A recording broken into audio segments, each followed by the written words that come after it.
Hi everyone, my name is Dr. Laura Kerwin and I'm a European Climate Pact Ambassador for Ireland.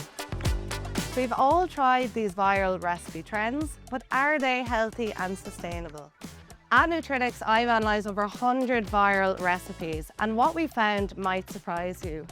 3 in 4 recipes were actually not considered high in fat, salt or sugar, and the majority of recipes were actually below 1 kilogram of carbon emissions per serving, meaning they are environmentally sustainable.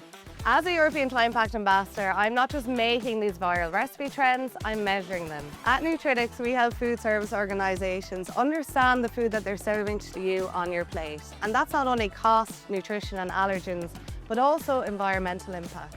We manage over 2 million recipes and over 100,000 menus for food service. And we've seen that one small, minor change to reformulate a recipe can not only reduce the environmental impact of a whole food service organisation, but it also makes it healthier for you to eat out.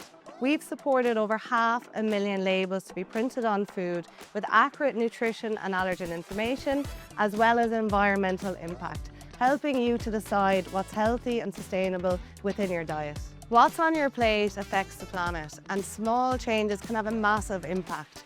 Get in touch with your European Climate Pact Ambassador today to see how you can support your local community in shaping a sustainable future.